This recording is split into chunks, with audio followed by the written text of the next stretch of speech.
I cannot let a dad joke go by without being unsaid. We are having a blast here at Motorhead Garage. Giles from ColdJet is showing us how to do this stuff, and it couldn't be simpler. Now, folks may not have heard of dry ice blasting. How is it different from other media blasting we've seen out there? There's two main benefits to it. Number one is it's not abrasive. It's a very soft material, so as you blast on all sorts of different surfaces, metal, plastics, rubber, it's not going to damage them. And the second part is there's no secondary waste. So that dry ice impacts the surface, it sublimates from a solid state to a gas state and leaves no residue left behind.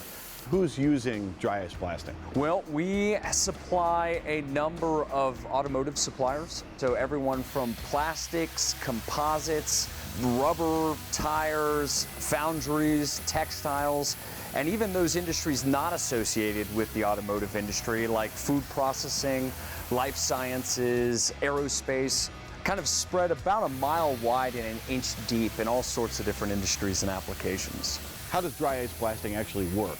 Dry ice blasting works in three main ways. First of all is the kinetic energy or impact. We're taking, in most cases, rice-sized particles of dry ice. We may break those down into smaller particles depending on the application, but then we're accelerating them at anywhere from 600 to 1,200 feet per second upon impact to that surface. The second part is the thermal shock or the cold. Dry ice is very cold at negative 109 degrees Fahrenheit. So as it impacts that surface, it chills whatever contaminant you have on there and helps to release the bond that it has on that surface. And then lastly is the sublimation part. That dry ice, as it hit and transitions from that solid state to the gas state, it expands to 800 times its size in order to pop off that newly released coating.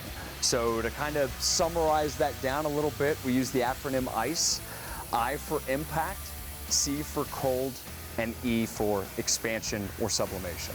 And with all those things said, how easy is it to use a system like this? It's relatively easy. You've got your applicator, your nozzle, you hook it up, and there's about 5 major do's or don'ts when using this equipment. You want to be about 2 to 4 inches in most cases. Try to hit things at a 90-degree angle, but essentially it's kind of like a dry pressure washer when it comes to the operation. What does someone need if they want to start their business with this or add this into their existing business? Air and then air treatment are the big ones. The two enemies of dry ice are heat and moisture. So you've got to find a way to mitigate those two and then have a sufficient air supply to act as a propellant for that dry ice to impact that surface with the cleaning effect that we're looking for.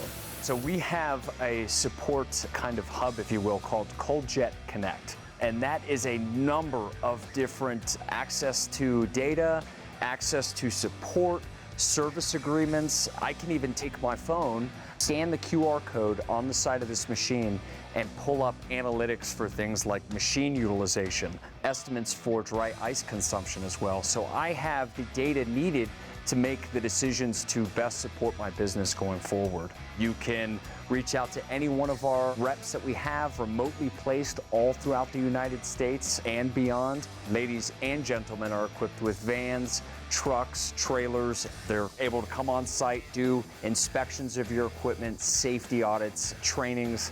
So we offer a lot of support to our customers.